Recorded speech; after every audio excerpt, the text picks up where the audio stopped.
Assalamualaikum warahmatullahi wabarakatuh. Selamat siang teman-teman semuanya. Dalam video kali ini saya ingin berbagi pada teman-teman yang khususnya yang teman-teman yang baru saja kena PHK, atau teman-teman yang sedang mencari usaha sampingan, atau teman-teman yang saat ini masih bekerja tetapi pengen membangun side job. Nah, ada beberapa hal yang pengen saya sampaikan adalah teman-teman saya yakin punya skill. Saya yakin teman-teman saat ini mempunyai kapasitas, mempunyai keahlian tertentu. Nah, saya ingin berbagi adalah yang sering saya lakukan, yang saat ini juga sedang kami lakukan adalah mengembangkan dari apa yang sudah ada saat ini. Kalau teman-teman saat ini bekerja di bagian di bagian keuangan, maka cobalah teman-teman mulai membangun portofolio. Sosial media teman-teman itu jadikanlah jejak digital. Jadikanlah personal branding untuk membangun personal branding bahwa Anda adalah seorang ahli di bagian finance. Apa yang coba Anda cari tahu apa yang sering dihadapi oleh perusahaan-perusahaan atau usaha-usaha kecil yang berkaitan dengan keuangan, dan Anda hadir sebagai solusinya atau problem solvernya. Nah, teman-teman atau bisa yang saat ini ada di dunia marketing misalkan, atau di manajer keuangan atau manajer marketing misalkan, coba Anda mulai membangun sosial media Anda untuk mencitrakan kesan positif, membangun jejak digital tentang personal branding yang value Anda itu bisa Anda tuliskan di dalam sosial media Anda, sehingga sosial media Anda itu mulai dikenal sebagai ahli atau pakar di bidang tersebut. Jangan malu atau jangan ragu ketika teman-teman baru mulai, karena hal itu menjadi seorang pakar, menjadi seorang ahli itu ada tahapannya, pasti ada tahapannya. Jadi jangan ragu untuk menuliskan Anda punya keahlian apa. Dan nanti ketika Anda sudah mulai yakin dengan keahlian Anda, ketika Anda sudah mulai yakin dengan mulai membangun portofolio, maka akan kelihatan kapasitas Anda. Sehingga dengan bergantinya waktu, Anda akan betul-betul menjadi pakar yang sebenarnya. Nah, tantangan saat ini adalah ketika kita kena PHK, kemudian mencari side job, itu akan merasa berat. Karena apa? Beban mentalnya akan kena dulu. Khawatir dengan tidak bisa makan, khawatir tidak bisa memberikan kebahagiaan pada keluarganya, khawatir dengan mengecewakan keluarganya. Itu adalah salah satu blok mental yang terjadi saat ini. Tidak bisa dipungkiri, memang saat ini banyak orang yang mengalami hal itu. Tetapi mau tidak mau, dunia harus tetap berjalan. Kehidupan harus tetap bahagia. Maka bagaimana kita bertumbuh dalam progres tersebut, menemukan jati diri, menemukan progres yang sebenarnya. Nah, hari ini saya ingin berbagi dengan teman-teman bagaimana mudah-mudahan ini bisa menjadi solusi bagi teman-teman yang sedang mencari pekerjaan atau membangun side job. Tadi malam di kami mengadakan Yum untuk teman-teman yang sedang membangun personal branding. Ternyata banyak teman-teman yang saat kemarin itu ada di Zoom itu, mereka mengatakan bahwa mereka saat ini ada yang sedang kena PHK. Tapi ada juga teman-teman yang saat ini itu sedang masih bekerja, tetapi dia merasa bahwa dia tidak ada di pekerjaan tersebut, atau merasa khawatir dengan kelangsungan pekerjaannya itu. Nah, maka mereka sedang mulai beralih mencoba untuk mencari pekerjaan baru lagi. Sebenarnya ada dua cara. Sebenarnya menurut saya, ya, ini bisa salah benar-benar. Yang pertama adalah ketika teman-teman masih ada bekerja, tunjukkan kapasitas Anda. Tunjukkan, maksimalkan potensi Anda di dalam, supaya Anda tidak mungkin dipecat atau tidak mungkin di PHK. Maka ini sulit atau mudah? Sebenarnya kalau dibilang sulit juga enggak, dibilang mudah juga enggak. Tapi bagaimana teman-teman itu ketika bekerja menjadi, katakanlah saat ini masih ada di dunia finance misalnya, bekerja di suatu perusahaan, di sebuah finance misalkan, atau di marketing, maka tunjukkan kapasitas Anda, kreativitas Anda yang tidak dimiliki oleh karyawan yang lain. Setiap orang itu kan punya passion, setiap orang punya value. Maka temukan value Anda, faktor pembeda. Anda harus mempunyai sesuatu yang berbeda dibandingkan dengan teman-teman yang lain. Kalau teman-teman yang lain itu setelah bekerja selesai, coba kita mencari market yang lain supaya kehadiran kita itu jauh lebih kelihatan punya makna di bagi perusahaan. Kalau kita punya value, maka perusahaan juga akan mikir kalau akan memberhentikan kita. Tapi kalau kita sendiri tidak punya value atau standar-standar saja, ya perusahaan akan mudah untuk memutuskan akan menghentikan kita. Dimanapun tempatnya, dimanapun kita berada, kalau kita tidak punya value, ya akan kita mudah akan ditinggalkan. Maka bagi teman-teman yang saat ini masih bekerja, saran saya ya ada dua hal. Yang pertama adalah bangun sesuatu yang berbeda. Anda harus punya value yang value Anda ini hanya Anda yang memiliki dan tidak bisa dimiliki oleh orang lain, sehingga perusahaan akan eman kalau menghentikan teman-teman. Nah, yang kedua adalah mencoba mengembangkan dirinya dari dunia yang sama.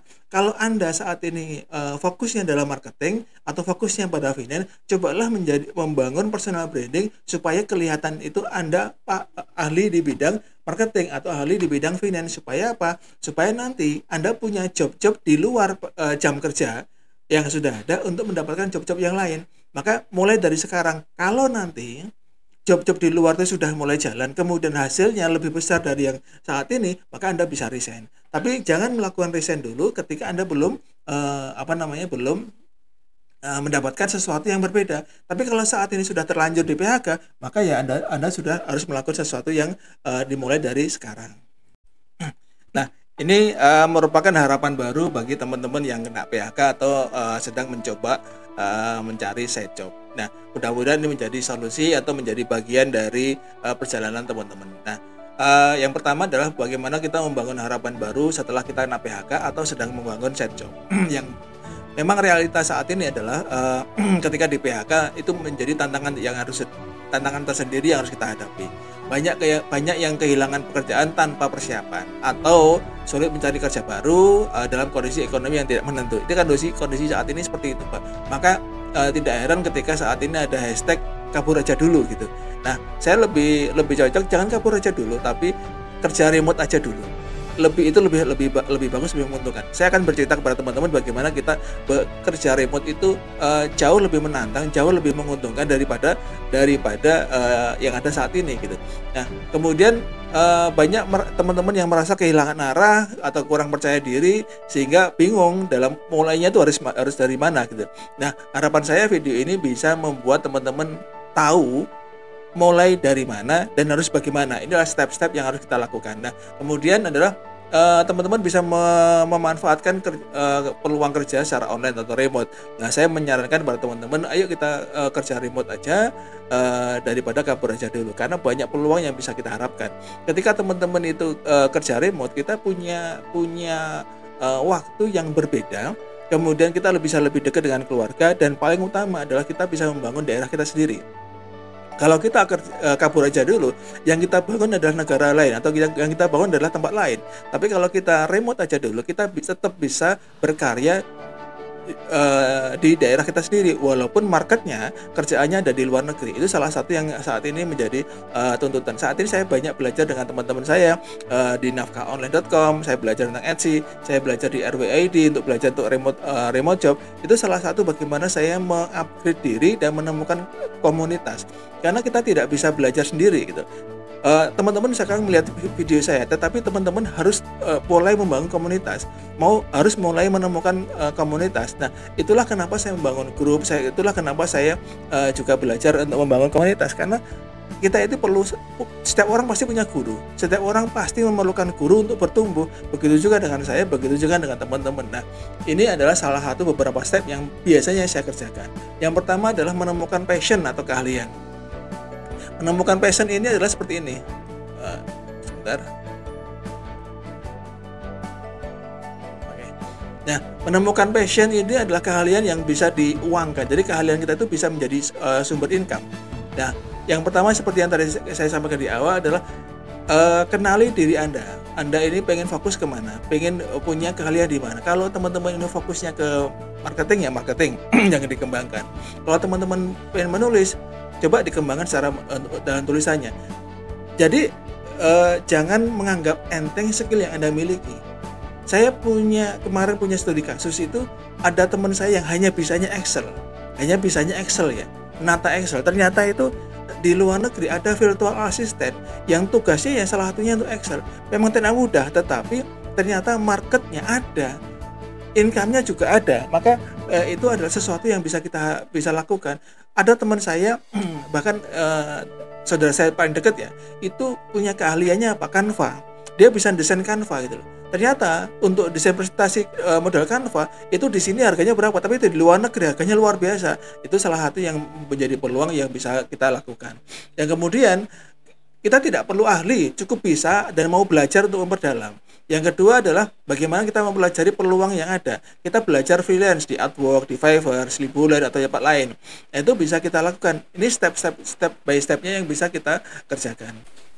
Bagian ketiga yang ingin saya jelaskan adalah membangun sistem kerja online yang efektif. Nah, teman-teman untuk menemukan bidang yang cocok, saya punya metode ada 8 tahapan sistem kontrol memulai bisnis online atau mulai kerja remote. Yang pertama adalah saya share ya, teman-teman bisa dapetin materi ini. Sebentar.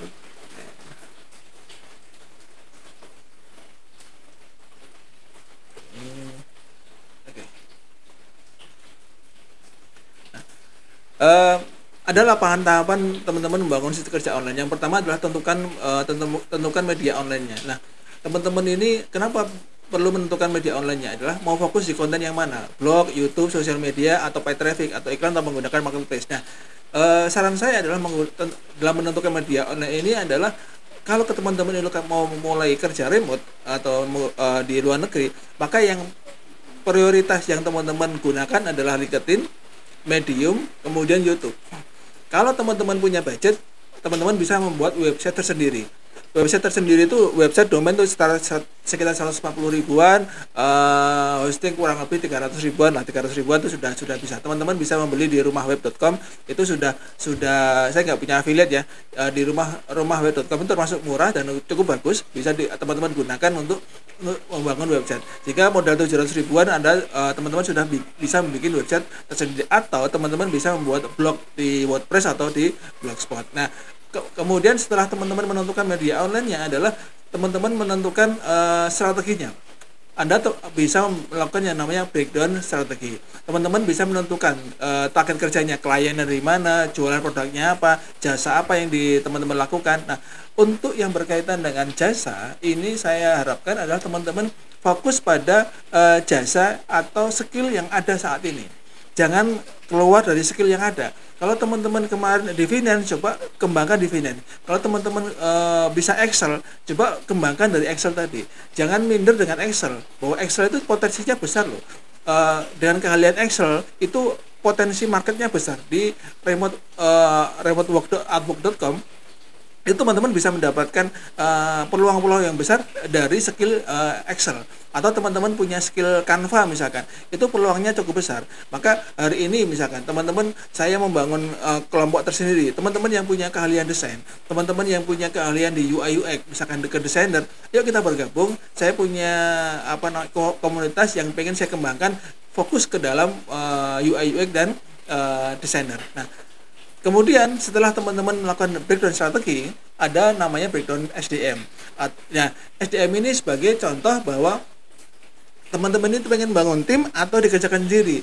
Kalau untuk di awal akan lebih baik kalau teman-teman melakukan semuanya sendiri, membuat akun link ID sendiri, Medium sendiri, membuat artikel sendiri, membuat portofolio sendiri. Tujuannya apa?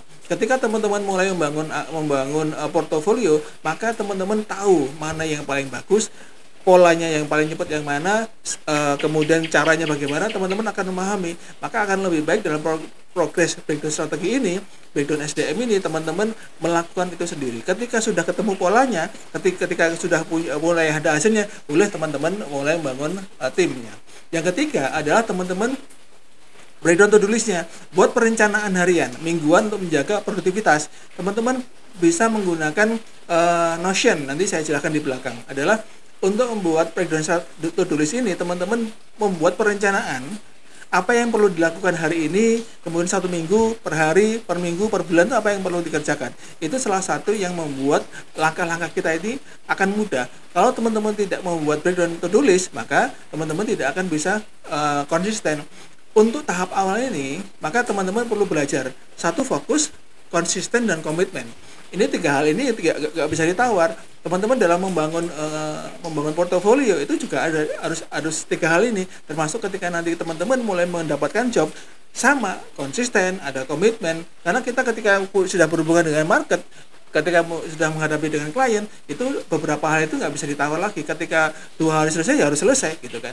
Nah, itu salah satu yang menjadi bagian dari apa yang kita kerjakan. Kemudian teman-teman bisa belajar tentang eksekusi dan delegasi. Misalkan ada beberapa job yang dilemparnya, teman-teman mulai menerapkan disusun dengan disiplin. Ketika teman-teman mulai delegasikan sebagian hal, kemudian sebagian pekerjaan didelegasikan pada orang lain atau disubkan, itu menjadi bagian dari belajar tentang eksekusi dan delegasi. Teman-teman mulai belajar mengenai bagaimana mendelegasikan. Teman-teman mulai belajar mengenai kontrol dan execution. Kontrol ini adalah gimana? Ketika teman-teman mulai belajar tentang mengerjakan itu, teman-teman belajar mengontrol ini harus selesai berapa lama, harus selesai berapa hari, berapa jam. Ini salah satu metode kontrol yang teman-teman bisa kerjakan. Itu adalah salah satu yang bisa teman-teman lakukan. Nah, di sini saya akan bermainnya adalah begini. Yang keempat, setelah teman-teman melakukan tahapan tadi adalah teman-teman bisa mulai melakukan namanya membangun kepercayaan diri atau mental pengusaha. Jangan takut gagal, atau yang penting mulai dulu. Karena semua orang sukses itu pernah gagal. Yang penting belajar untuk mencoba. Saya pun saat ini itu apakah sudah berhasil? Belum. Tapi saya saat ini sedang mencoba untuk bertumbuh kembali. Saya pernah gagal dan pernah jatuh. Bahkan ada beberapa amanah yang harus segera selesaikan. Saat ini saya membuat seperti ini pun salah satunya untuk menyelesaikan beberapa amanah-amanah saya yang harus saya selesaikan pada guru-guru saya. Ini kalau saya takut untuk wah ini ketahuan gimana, ya saya nggak akan bertumbuh gitu. Maka ini adalah ikhtiar saya untuk membangun portofolio, ikhtiar saya mendapatkan income yang lebih baik, lebih lancar, lebih barokah dari yang sebelumnya. Termasuk saya harus bertumbuh. Yang berikutnya adalah bangun portofolio.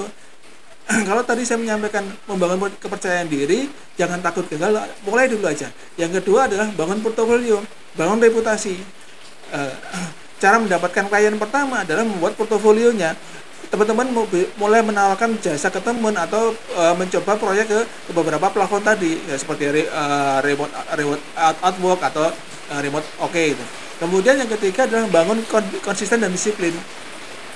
Buka diri untuk belajar tentang networking. Nah, itu salah satu yang bisa beberapa tips yang teman-teman bisa kerjakan. Sebentar saya mulai share.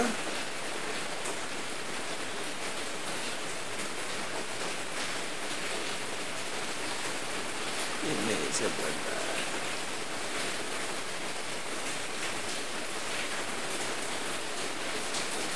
Nah, ini adalah salah satu yang sering saya gunakan untuk melakukan diagnosa.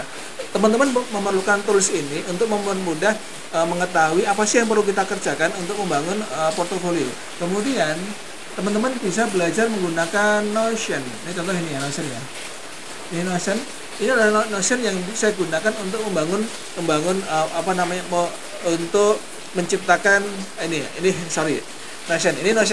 Ini Notion adalah yang saya gunakan untuk menata to-do list-nya bagaimana, kemudian agendanya apa aja, kemudian saya tulis, misalkan hari ini saya belajar ya, misalkan saya belajar apa yang perlu saya selesaikan, kemudian ini to-do list yang harus saya lakukan. Ini salah satu metode yang mempercepat saya bertumbuh. Nah, teman-teman bisa menggunakan Notion untuk salah satunya untuk membangun portofolio, mempercepat membangun portofolio. Nah,